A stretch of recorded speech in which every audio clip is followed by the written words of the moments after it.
Wonderful story of love. Tell it to me again. Wonderful story of love.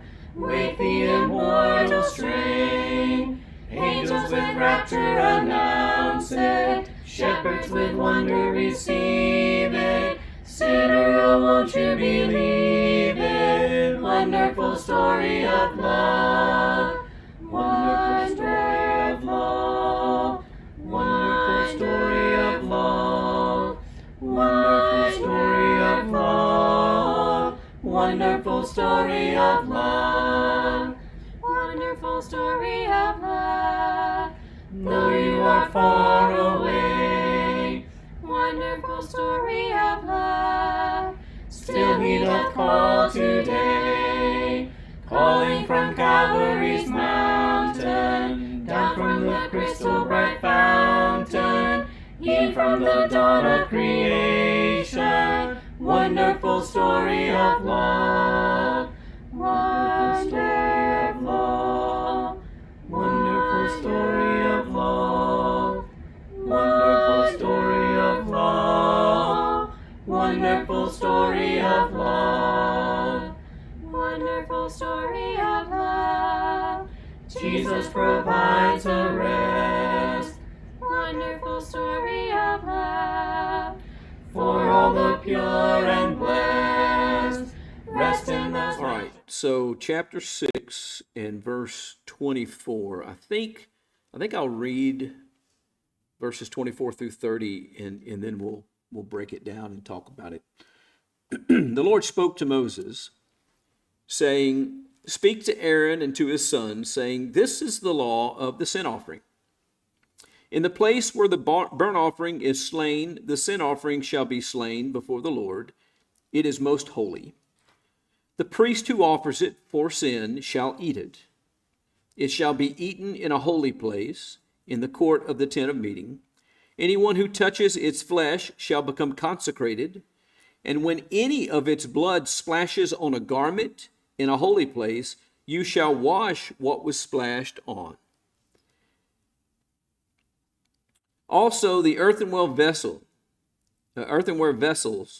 in which was blood shall be broken. And if it was boiled in a bronze vessel, then it shall be scoured and rinsed in water. Every male among the priests may eat of it. It is most holy. But no sin offering of which any of the blood is brought into the tent of meeting to make atonement in the holy place shall be eaten. It shall be burned with fire." Before we do start breaking this down, what is the distinction of that offering in verse 30 from what we've been talking about in verses 24 through 29? All of those sacrifices he's talking about are to be eaten by the priest that offers the sacrifice, and all of a sudden there's one he says you're not to eat it. What is unique about that sacrifice? What identifies that? Well, it's the one that is to make atonement for the holy place. You'll recall that once a year you had to make an atonement before the priest entered into the area. You had to, there was an obligation to consecrate the sanctuary itself. That belonged to God. These other sin offerings could be consumed by the priests who offered them, and there was no limitation on that. Whatever priest offered the sacrifice, any male from the Levites could eat that sacrifice. However, there's some things that it did say about the process that we'll talk about in just a moment. So there's some emphasizing that's going on here in this section. The sin offering is most holy, it says. What's the significance of those terms? Most holy. It's not just holy, it's now, if we think about superlatives, you've got holy, you got more holy, and then you have most holy. Is there anything superlative to most holy? No. And so he's expressing a level of holiness that can't be exceeded. Who else is most holy? I asked that question wrong. I gave the answer away. Yes, God is most holy. These sacrifices, he said, are most holy. That puts him on a pretty high plane. If something is most holy, what does it deserve? Reverence, respect, and attention. You pay attention to what you're doing. There are some things that are not that important for us to pay attention to. There are other things it's extremely important to pay attention to. I had a band director one time that was particularly bothered when people were not careful about the way they played the national anthem. A lot of other music we played, he didn't get nearly as uptight about. When we played the national anthem, he expected it to be played with reverence and with care and be very careful and precise because he put it on a higher plane than other things. Whether that's right or wrong is not the subject of our discussion tonight, just an illustration. When we care deeply about something, when it's very important, then we take special care. If someone is removing a mole from your neck, you're concerned about whether or not they're listening to rock and roll and doing something else while they're doing it may be a little different than the guy who's doing brain surgery on you. The guy doing brain surgery on you, what do you want him to do? You want him to be completely focused on what he's doing, because that is a more serious surgery. And maybe you could argue it's the most serious surgery. I don't know. I'm guessing if somebody's poking around with my heart, I want him to pay very close attention to that too. If someone's digging around in my veins, I want them to pay very close attention, especially if it's any of the major ones, because if you rupture one of those major arteries, how long does it take you to die? Not very long. I want them to pay very close attention and be very, very aware of what they're doing. Well, if you're dealing with a most holy sacrifice, God is saying to them, you pay careful attention to these things. There's to be special care that is given. The priest who offers it may eat it. However, is the moment it says the priest who offers it for sin shall eat it, what does that mean?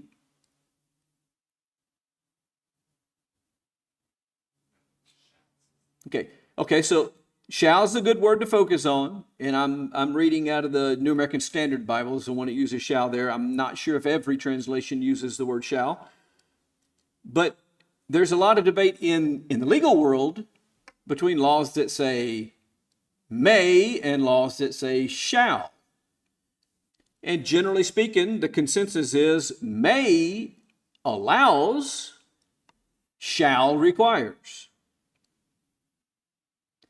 And that's where I'm going to move forward. We need to talk a little bit more about that. It's when it says the priest who offers it shall eat it, what does that mean? It's his and no one else's. No other priest was at liberty to eat that sacrifice. The one who offered that sacrifice was to eat that sacrifice. Only that priest. Yes, ma'am.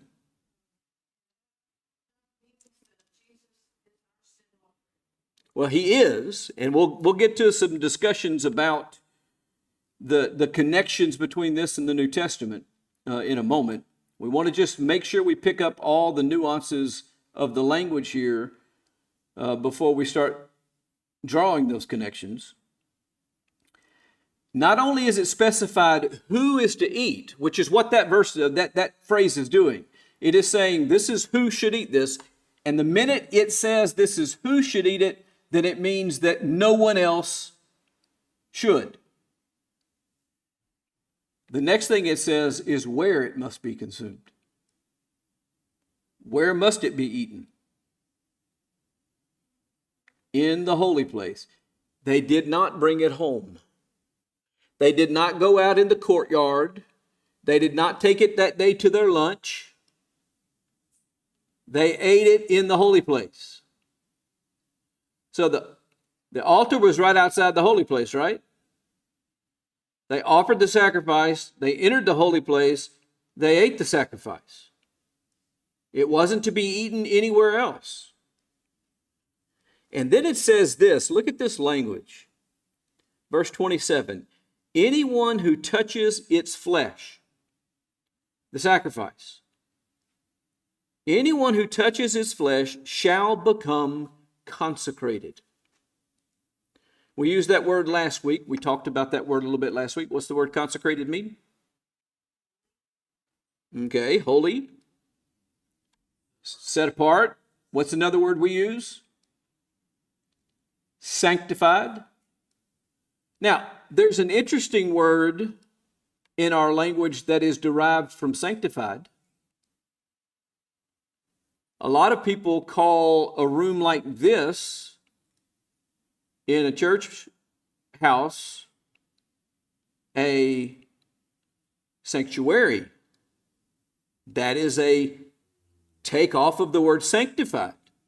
Sanctuary is a place that is dedicated for a specific purpose. And some folks are really, really, really particular about that. One of the congregations, one of the church buildings, the leaders of that particular group, it was a denominational group that we were looking at to have our wedding when Sherry and I got married all those years ago. We're very, very upfront and said, look, there's no photographs in the sanctuary. Cameras don't come in here. That was completely off limits. That was a sacred place for them. And you don't take pictures. Some people take that very, very, very seriously. And the sanctuary is off limits, and unless it's worship time and you're invited to go in, nobody goes in. That space is set apart. The moment it says, if you touch the flesh of this, it doesn't say if you're offering, and of course, obviously the guy who offers it is going to touch the flesh. But the way it reads is that if anybody touches the flesh, anyone who touches the flesh, anybody that helps, anybody that comes along and is doing something else, and anyone who touches it is consecrated. And then it goes another step further. When any of its blood splashes on a garment, in a holy place you shall wash what was splashed on. So, okay, we talked about this back earlier in the book. When the sacrifice was offered. By the way, who was the one who did the killing of a sacrifice, of a sin offering sacrifice, for instance, that was I'm bringing to the priest for a sin that I've committed. This is my personal sin sacrifice that I'm bringing. Who actually killed that animal? I did. This is a potentially slightly different case, but it doesn't necessarily mean that I think it could possibly involve me as an individual. This is the instructions regarding the priest and that sacrifice particularly, but I might come in contact with the flesh, therefore, of the sacrifice, and I also might get some of the blood splashed on me. The priest certainly might get some of the blood splashed on him. What does it mean when it says, and when any of its blood splashes on a garment, in a holy place you shall wash what was splashed on?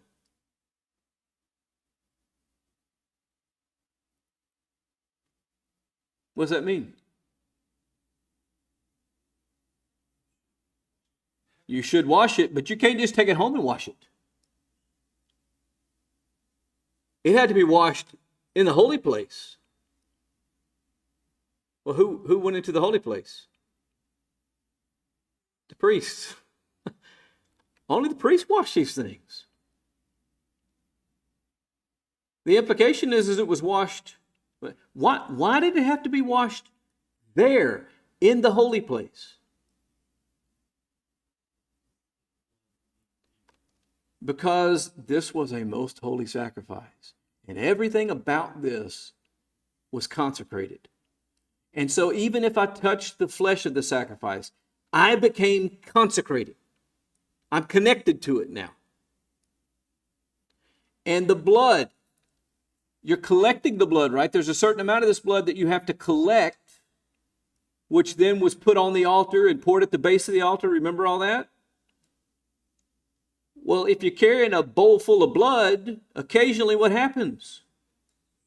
There's some sloshes. This gets on you. You wash that out in the holy place. That blood doesn't leave. It stays there. Yes, ma'am.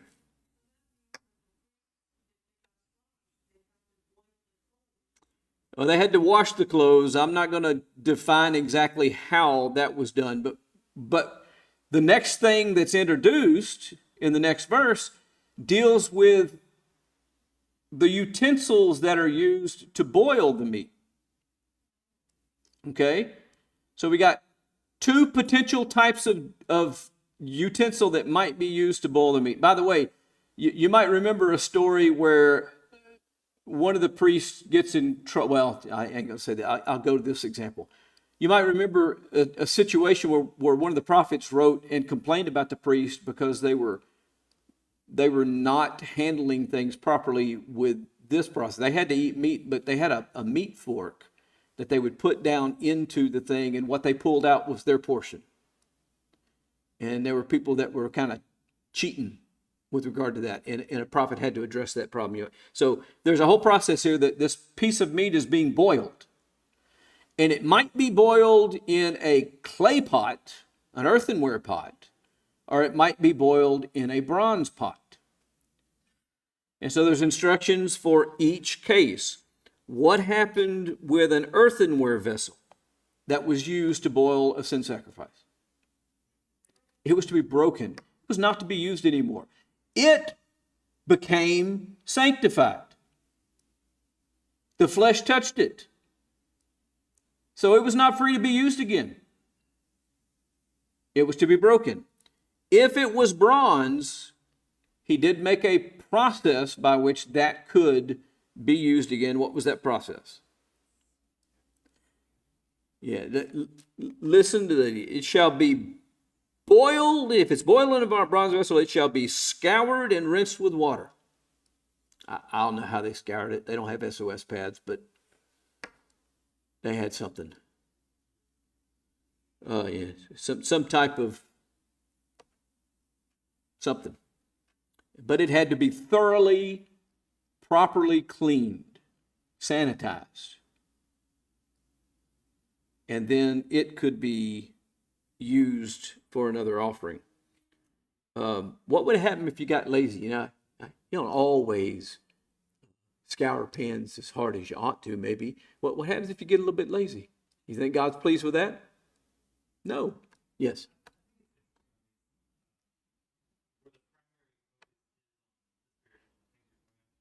But it's also very practical of scouring it to keep it clean so that it is, you can then eat out of it later, and the earthenware that would be very difficult, especially the wilderness, to like clean to a level where you continue to eat out of it and bringing this. So I think that's an interesting way that maybe God is like possibly. Right. I will say this. Anybody in here familiar with Pampered Chef? This is not an advertisement. I don't get paid. But their primary line initially, I don't know if this is true anymore, but their primary line initially was stoneware. It was earthenware vessels. One of the things that you do in taking care of those is you do scrub them in hot water. You don't wash them with soap, though. But there's something interesting that happens with these stoneware pieces. And if you own any of them and use them, they get really, really dark and dirty looking. They're actually not dirty. But here's the thing. Stuff soaks into them. And kind of like with cast iron, where it gets a coating that turns into carbon. That's kind of what happens with the stuff that's left into that stoneware. It turns into carbon and it makes a carbon coating, and that actually makes it kind of not as tend to have stuff stick to it, and makes it a better, they call it seasoned, a better vessel to cook with. But here's my point. The reason why you got to break the earthenware vessel is because you can't ever get all of the blood off. You can't get all of the flesh off. There's certain things that are going to soak into the earthenware. And so it can't be cleaned. You break it. Now, they had 1 million earthenware pots if they cooked that in home, and they reused them probably for decades. But that one, because of what it was used for. By the way, I'm going to add this. Right. I'm going to go along this line as well. If they broke every earthenware pot that was used for sin sacrifice, they went through a lot of earthenware pots. So anyway, all this is showing the level of care that goes into this particular line of sacrifices. And this is a lot of detail that God has given. He hasn't given a whole lot of detail. One of the sacrifices is a grain offering. You took fine flour, you mixed it with oil and some herbs, put a little salt on there, you cooked it on a griddle.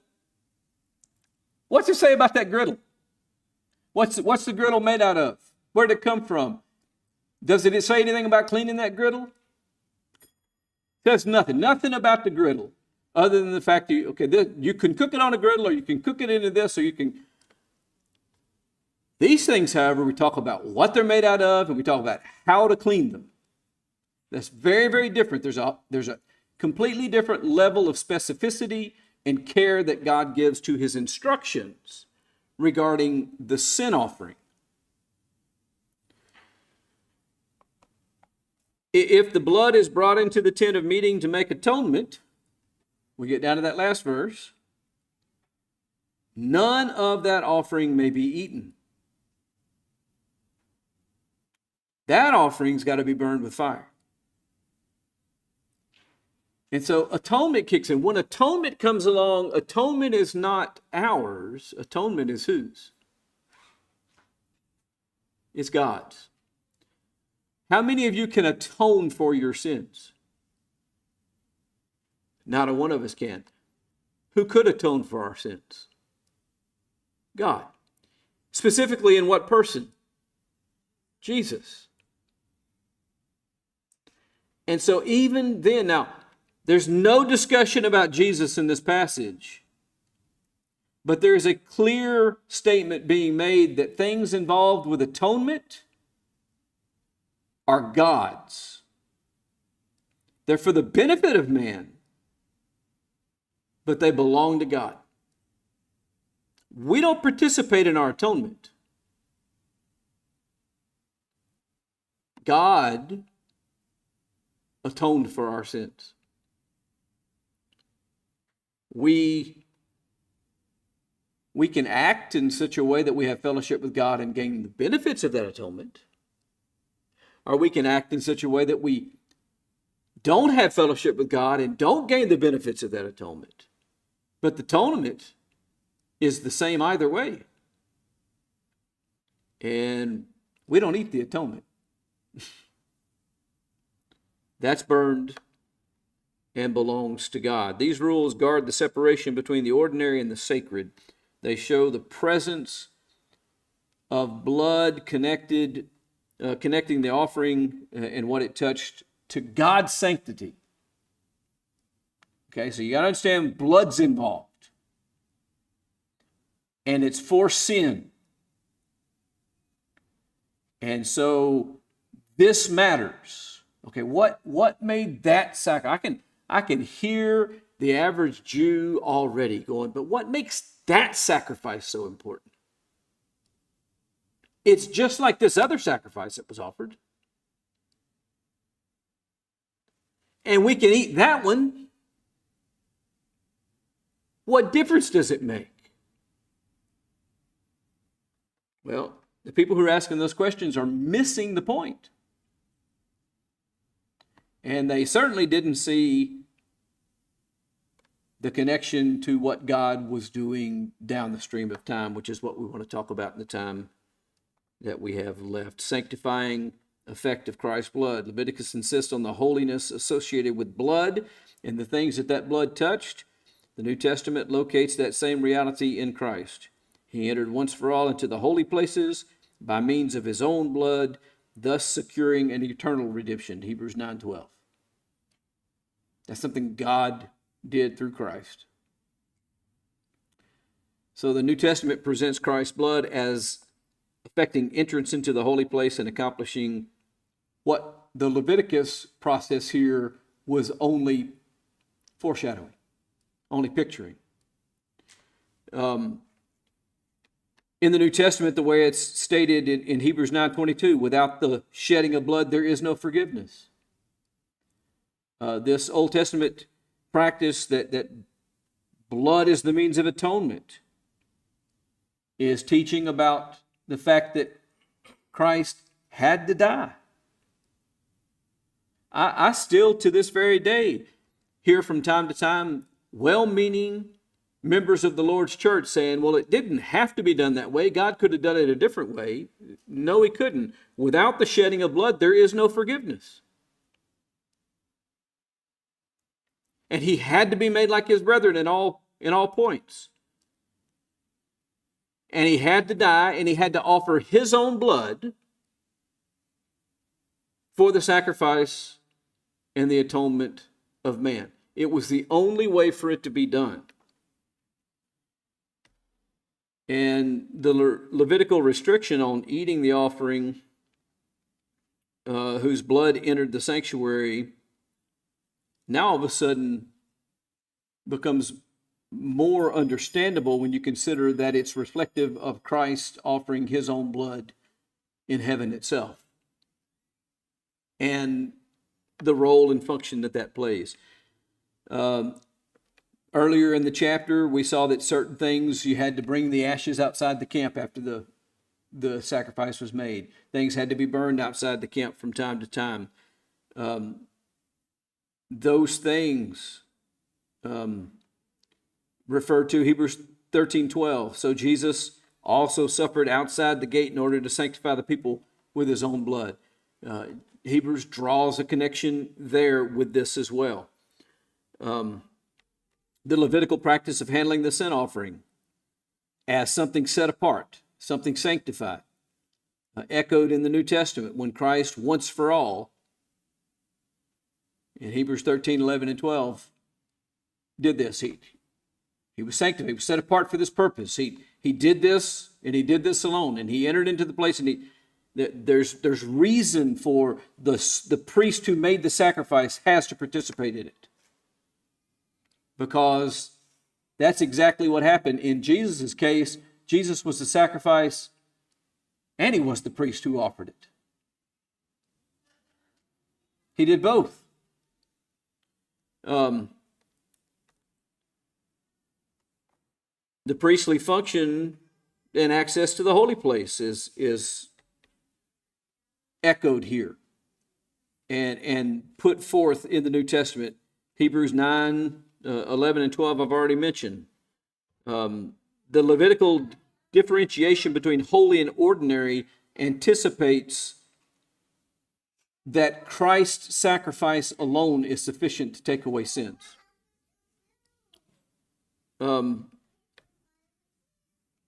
It gets deeper and deeper and deeper into giving us a foundation upon which we understand that there was something extremely special that went on.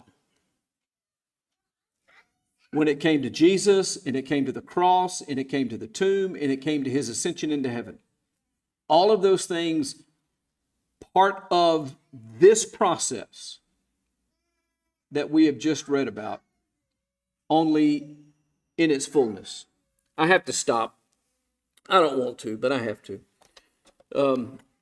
I just encourage you to read Hebrews 9, Hebrews 11, Hebrews 12 in connection with these chapters, and you'll see that the Hebrew writer just draws heavily from this language. Lord willing, 2 weeks from tonight, we'll look at chapter 7. And I appreciate everybody's presence and participation this evening. Wonderful story of love, tell it to me again. Wonderful story of love, with the immortal strain. Angels with rapture announce it, shepherds with wonder receive it. Sinner, oh, won't you believe it? Wonderful story of